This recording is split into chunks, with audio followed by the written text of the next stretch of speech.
Que mais? Deixa eu ver. Eu acho que a gente já pode entrar na resenha, né? Vamos começar pautas. o quê? Lacrate já não, né? Nas pautas? Ou vamos na maciota? Não, eu queria perguntar, porque eu gosto muito... Pablo Marçal? Não, brincadeira. Não, eu queria perguntar... Já só voa se uma fala... cadeira, né? As cadeiras, Aí vem a cadeira aqui, né? As cadeiras estão todas parafusadas aqui, galera. Então, fiquem tranquilos.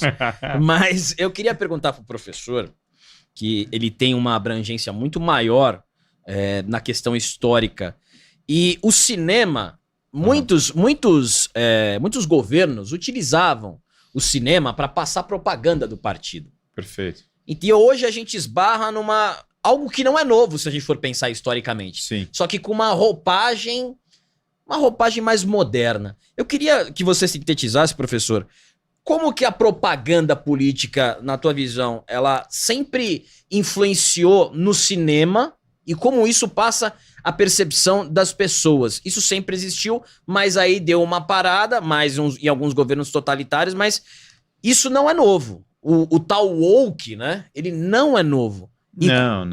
Não, o woke não é novo, mas termina. Não, e como é que, na parte filosófica, como é que foi pensado essa parte de você passar uma mensagem dentro de outra? Um negócio meio escondido. Sim, o cinema sempre esteve conectado com propaganda de massas. A ideia de que o cinema não tem uma pauta política, ou não tinha antes, é uma ideia até um pouco tola, assim, sempre teve. Se você pegar, como você falou, você tem, por exemplo, no cinema soviético, coisas como Encoraçado Potemkin, que é fundamentalmente uma apologia da Revolução Russa, você está assistindo uma peça de propaganda, comunicando as emoções. Stalin era fascinado por Hollywood. Adorava os filmes, achava que era um belo caminho para passar uma mensagem comunista. Várias pessoas da escola de Frankfurt, que eram professores ligados ao marxismo, deram aulas para roteiristas, para pessoas da escola de Frankfurt, inclusive. Eu gosto de brincar nas aulas e perguntar onde era, porque você fala Frankfurt, né? Ela começou em Frankfurt e depois foi para Califórnia. Sim. E boa parte das pessoas davam, sei lá, em Los Angeles. Tem até uma cena daquele Ave César, que é um filme dos irmãos Coen, que é uma sátira, que tem lá o Marcuse, o Herbert Marcuse, que é o cara que falava de libertação sexual, de drogas, como ferramentas revolucionárias, é um dos caras da escola de Frankfurt. E aí ele tá dando aula para os roteiristas, tá lendo lá um livro, e aí chega o George Clooney como um ator bobão, e ele, nossa, que legal, vou virar intelectual se eu sentar aqui. Então, assim, o filme faz para ser ridículo, assim, mas, de fato, falam muito de caça às bruxas em Hollywood e tal, mas a influência do marxismo era bem forte. O Reagan, inclusive, que foi presidente americano, que era ator, quando ele começou a falar de comunismo no cinema, jogaram um tijolo na casa dele com ameaça e falaram, essa pauta você não pode falar, senão a gente vai acabar com você e tal. Então, o Walt Disney, falava que a Disney estava sendo infiltrada por comunistas. Então, tudo isso tem vídeo vídeos dele falando isso. Então, assim, obviamente, o regime nazista, a Leni Riefenstahl fazia propaganda nazista por meio do cinema. E o progressismo, ele nem é um fenômeno novo, e também não é verdadeiro que o cinema não é ligado ao governo. Por quê? Primeiro, o progressismo ele começa a ganhar atração nos Estados Unidos no começo do século XX. Nós estamos falando de 1895 para 1900. Woodrow Wilson, que foi presidente americano da Primeira Guerra Mundial, já foi eleito com uma pauta progressista. Inclusive, era dito o movimento progressista e tal. Claro que muita gente vai achar o Woodrow Wilson pouco progressista para o padrão atual, mas para a época isso era claro. Ele foi eleito, inclusive, com a base de apoio da Ku Klux Klan, votou nele em peso, que é uma coisa muito louca, e o movimento feminista, e o movimento anarquista, e os socialistas da época. Então teve uma aliança, isso mesmo que vocês estão ouvindo, da Ku Klux Klan, com o movimento socialista, anarquista e outros para eleger o Partido Democrata. O Partido Democrata é o partido de boa parte das pessoas em Hollywood. E, obviamente, várias das pessoas passam as mensagens do Partido Democrata por meio do cinema. Dado que tem essa influência meio até óbvia, sei lá, Harvey Weinstein que foi meio que preso, entendeu? Por várias acusações e tal. Ele era um cara que fazia ponte para o Partido Democrata, ele era inclusive ligado ao partido. E então, essa ideologia progressista, naturalmente, seja por meio do lobby direto, seja por meio até lobby espontâneo, o cara é formado nesse meio, tem um sistema de incentivos, ele vai crescendo, ela passa para o cinema. Então é natural que o progressismo, a forma como eu enxergo, é que ele é quase como uma religião estatal do mundo moderno. Se você está fora do progressismo, você tem que ser excomungado, daí vem a coisa do cancelamento. E ele é uma religião política, né, para usar o termo do Eric Voegelin. Você deixa de acreditar na religião tradicional, e não é que você passa a não acreditar em nada. O Chesterton falava isso, né? Você começa a transformar outras coisas em religião. Então, você tirou Deus, Deus morreu, o rei foi morto, agora o pai de família tem que ser morto também, que é um tema que você está vendo claramente no cinema.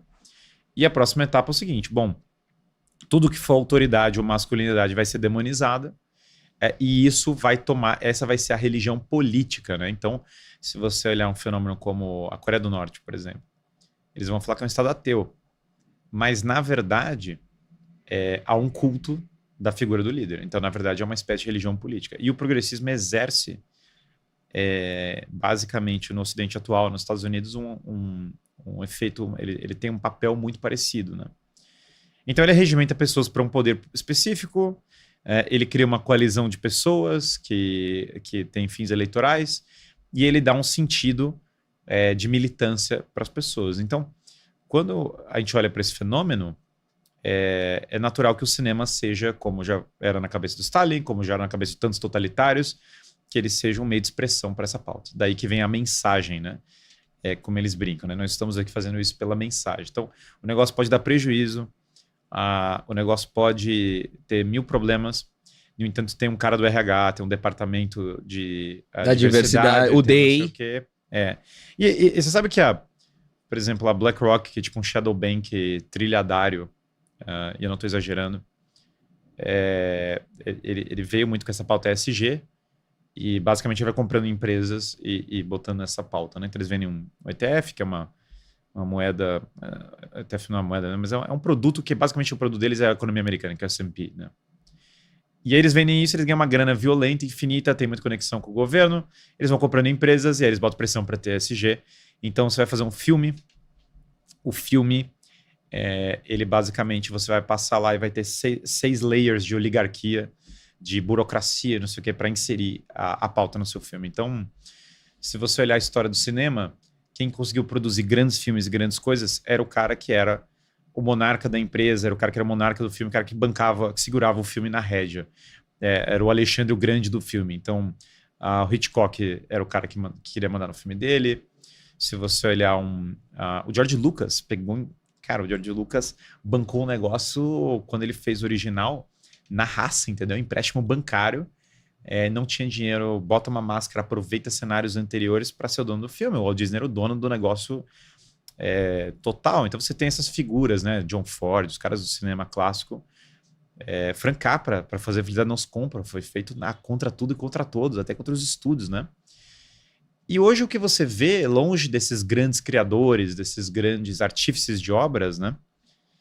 Você vê uma burocracia estéril, morta e política e militante, metendo layer sobre layer de uma propriedade intelectual que foi comprada para ser destruída. Esse é o contraste. Então a diferença, o criador mesmo da obra foi deixado meio de lado. E se você não tem o criador, você vai ter uma crise de criação gigante. Porque, óbvio, né? Se não tem o cara que está bancando, que está sendo o gênio criativo daquilo ali, a coisa vai tender a morrer. Então, o que eu diria é que essa crise do progressismo, ela tem um incentivo político, e assim como acontece em outras áreas, ela tende a desincentivar a criatividade e desincentivar a qualidade por reduzir a autoridade, por tirar a figura de referência e por negar o passado por definição, né?